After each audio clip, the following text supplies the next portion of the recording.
여러분 안녕하세요, 롱장입니다. 저같이 컨텐츠를 만들어내는 사람이 하는 얘기와 달리 집을 가지고 계신 여러분 요새 어떠세요? 전 여전히 어려울 거라고 생각을 합니다. 집을 가지신 분들이 어떤 느낌을 가진지에 대해서 컨텐츠를 만드는 사람은 별로 반영을 하지 않는 것 같습니다. 저는 아시겠지만 실제로 자산 운용하는 걸 좋아하기 때문에 지금 시장이 결코 좋지 않다는 걸 알고 있습니다. 네, 한쪽에서는 오른다, 한쪽에서는 어느 정도 반등했다, 또 내려간다 이런 얘기가 나오는데요. 다 의미 없습니다. 그래서 여러분이 여러분을 힘들게 할 만한 거를 좀 잘 이해하실 수 있도록 제가 몇 가지를 좀 정리해서 스토리를 풀어볼까 합니다. 시청하시기 전에 구독하기, 좋아요, 멤버십 부탁드리고요. 멤버십은 매주 토요일 라이브를 진행하고 있습니다. 지금 네이버에 원희룡 장관님 검색하면 이런 거 떠요. 미분양 10만호까지 가고 분양가 아직 높다.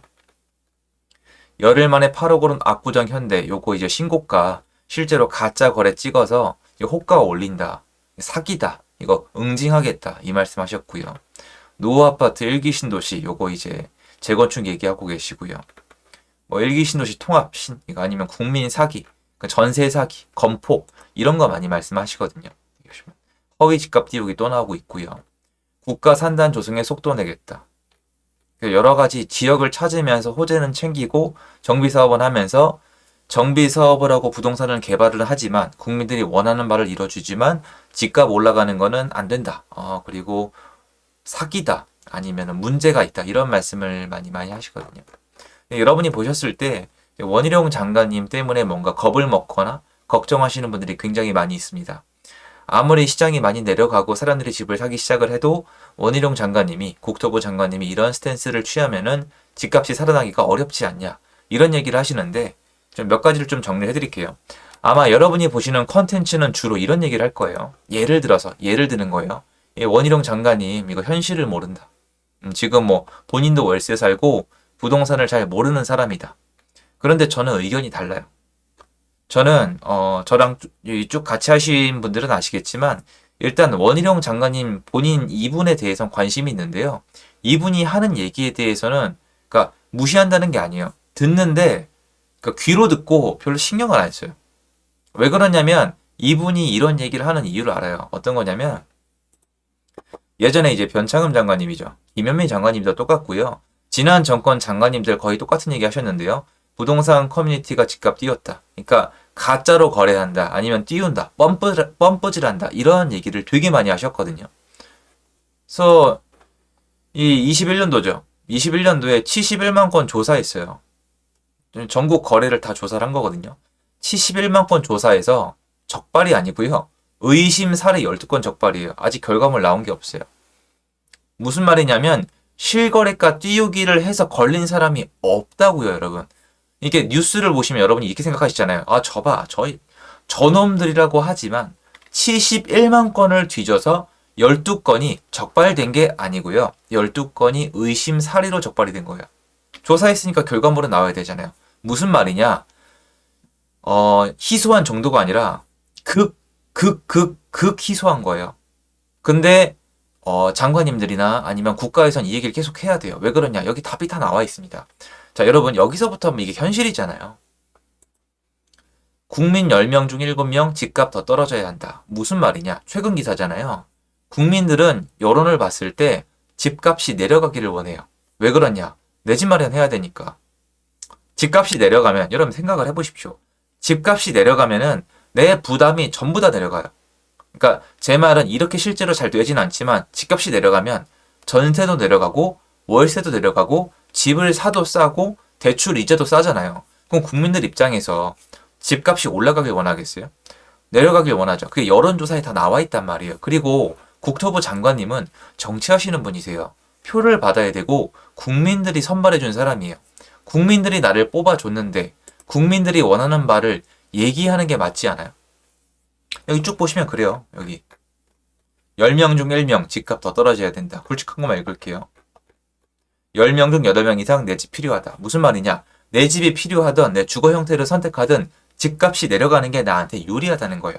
이걸 다 알고 있는 정치인분들께서 여기 나와서 집값을 띄우겠다? 부양하겠다? 건설 경기로 내수 경기를 살리겠다? 이런 얘기를 할까요? 전혀 안 해요. 그 와중에 정치적으로 개인적으로 꿈이 있다면 더더욱 그 색깔에 맞는 방향으로 얘기를 하겠죠. 그러니까 지금 보면은 이 얘기를 하시는 거예요. 지난 정권에서 이런 얘기를 왜 했는지 절대적으로 기억을 하셔야 돼요. 지난 정권에서 이런 얘기를 주로 했던 이유는 국민들이 이런 얘기를 지지하기 때문이에요. 지금 장관님이나 어떤 대표직을 맡고 계신 분이 나와서 부동산 폭등해야 된다, 더 올려야 된다 이런 얘기하면 국민들이 좋아할까요? 아니요. 답은 나와 있어요. 절대적으로 지지하지 않습니다. 그러면 제가 왜 이런 얘기를 굳이 하느냐? 다 보여드리잖아요. 그래서 지난 정권 때 이런 테마 색채로 정치를 하셨는데 그래서 집값이 안 올라갔어요. 김현미 장관님은 더 심하셨어요, 솔직히. 집은 사는 것이 아니라 사는 곳이다. 투기와의 전쟁에서 절대 패배하지 않겠다. 눈앞에 있는 서울 집값이 2배로 올랐는데 통계상 11% 올랐다. 14% 올랐다. 부동산 커뮤니티가 사기성으로 실거래가 띄우기를 하고 있다. 단속하겠다. 이래도 단속하겠다. 저러면 구속시키겠다. 임대사업자 약속 파기하고 벌금 매기겠다. 이게 지난 정권이 5년 내내 한 거예요. 그리고 원희룡 장관님께서는 비슷한 색채를 가지고 갖고 계신 거예요. 무슨 말이냐? 원희룡 장관님은 지난 정권 때 그 정책을 지지했던 사람들의 표가 필요하다는 거예요. 그러니까 이렇게 하시는 거예요. 저 이해해요. 비난? 안 해요. 원래 정치가 이런 거잖아요. 그래서 이렇게 됐는데 뭐 어떡하겠습니까? 근데 제가 말씀을 드리잖아요. 이게 영향이 있죠. 영향이 있는데 그러면 전 정권이 집값을 내렸습니까? 강제로 내렸어요.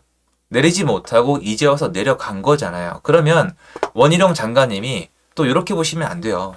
원희룡 장관님이 이렇게 하면 집값이 더 오른다? 전 그렇게 생각하지 않아요. 지금 워낙 침체가 돼 있기 때문에 장관님이 이렇게 말씀하시면은 지금 시장에 맞는 수요가 있어요.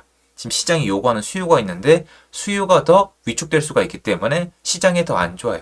그런데 중장기적인 관점으로 봤을 때는 결국 수급으로 돌아간다는 게 제 믿음인데 그때는 오히려 부작용이 더 심하겠죠. 왜냐면 전 역사적으로 봤을 때 사람들이 집을 살 때 사고 팔 때 팔고 전세 필요할 때 전세 구하고 월세 필요할 때 월세 구하는 게 제일 좋다고 배웠는데 이렇게 되면 수요를 위축시키거든요. 그럼 이분들이 나중에 결국 어때요? 집값이 내려가길 원하지만 결국엔 어떻게 해요? 내 집 마련할 계획이 있단 말이에요. 그러면 이분들이 이러고 있다가 어떻게 되냐면 집값이 올라가고 불안함을 느낄 때 특히 전월세 시장이 더 불안할 때 한꺼번에 매매 시장으로 나오시면은 확 올라가요. 사실은 원희룡 장관님도 제가 봤을 땐 그때 실수로 말씀하신 것 같은데 폭등에 대한 걱정을 했었어요. 어떤 보고를 받았는지 모르겠는데 폭등에 대한 걱정을 하셨는데 그 얘기는 안 하세요. 그리고 요새 한창 말씀 안 하시는 내용이 있어요. 이걸 가지고도 우리가 배울 수가 있는데 빌라 시장 있죠. 빌라 시장을 지금 솔직히 제가 뭐 이걸 비난할 마음까지는 없는데요. 원희룡 장관님이 빌라 시장을 지금 완전히 미사일을 쏘아하셨어요. 물론 뭐 그 기사화시키면 국민들은 원희룡 장관님 편을 들 거예요. 왜냐면은 빌라 시장의 전세가 완전 죽어버렸어요. 전세 사기, 건축왕, 빌라왕 이런 것 때문에. 그런데 제가 다시 한번 말씀드리지만 그 사람들 벌 받아야 되는 게 맞지만 진짜 솔직히 극소수예요. 대부분은 선량한 전세 임대인이 많은데 그분들 지금 다 날아가고 있고요. 빌라가 전세가 그냥 아예 안 나가요. 가격과 무관하게. 월세로 가고 있는데 월세가 올라가고 있거든요. 빌라 시장 월세 시장 올라가고 있고 전세가 안 나가요. 그러면 시장이 또 뭔가 불안정이 있잖아요. 그러니까 시장이 계속 안 좋아져요. 안 좋아지고 있으니까 원희룡 장관님 이런 말씀하시면은 집을 가진 분들은 더 위축되고 더 겁을 먹고 수요자들은 집을 더 안 사요. 그럼 이 구조로 가면 집값이 계속 내려가야 되잖아요. 그런데 전 정권은 왜 그렇게 하지 못했을까요? 결국 언젠가는 집이 필요하기 때문이고 언젠가는 월세나 전세보다 매매 시장이 좋아질 수 있기 때문이에요. 그리고 이렇게 계속하면은 아까 뭐라고 말씀하셨죠? 맨 위에서 미분양 10만 원까지 각오하겠다? 건설사가 집을 지을까요? 아니 맞아요. 건설사가 본인들 돈 벌라고 지었다가 미분양해서 망하는 거니까 괜찮아요. 괜찮은데 제 말은 안 된다고요. 그럼 언젠가 공급이 부족할 거예요. 네, 여러분들은 제발 이걸 알아두셔야 돼요.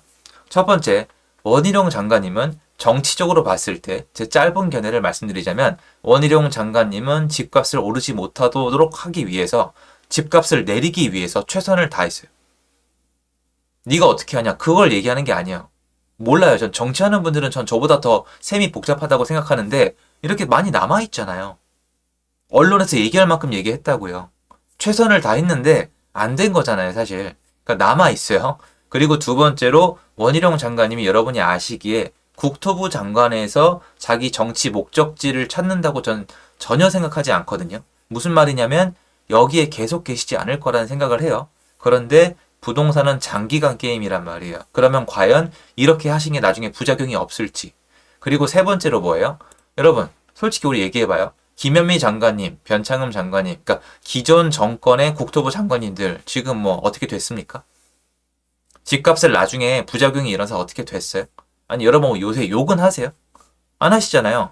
정치를 잘못했다, 정권이 잘못했다, 규제를 잘못했다, 국토부 장관이 무능했다고 말씀하시지만 그래서 무슨 일이 있었는데요? 없잖아요. 그거 다 알고 있단 말이에요. 그러면 원희룡 장관님이 본인의 목적에 맞든 본인이 진짜 이렇게 생각을 하든 간에 전 이렇게 하는데 별 문제가 없다고 생각을 해요. 그럼 원희룡 장관님이 부동산에 대해서 이렇게 하는 걸 지지하느냐? 지지하지 않아요. 전혀 지지하지 않아요. 그냥 어쩔 수 없다고 생각을 하는 거예요. 그런데 제가 몇 가지 계속 말씀을 드리잖아요. 미분양 10만 원까지 각오를 하고 있지만 서울 수도권을 기준으로 미분양에 대해서 안 나도록 이런 둔촌주공 어떻게 설명하실래요? 미분양 괜찮다면 둔촌주공은 왜 그렇게 한 거예요? 그리고 빚내서 집 사지 말라고 했죠. 그러면 특례 보금자리로는 왜 만든 거예요? 그리고 나중에 정작 이거에 대해서 뭔가 생각을 하시는 분들이 계시겠지만 여러분 잊지 마세요. 다수는 환영합니다. 제 마지막에 하나 보여드릴게요. 여러분 제가 1기 신도시 재건축에 대해서 말씀드린 부분이 있거든요. 어떻게 생각하세요? 지금 환영받고 계세요. 그럼 원희룡 장관님이 지금 하시는 걸 스탑할까요? 전 아니라고 봅니다. 시청해주셔서 감사드리고요. 도움되셨으면 좋겠습니다. 감사합니다.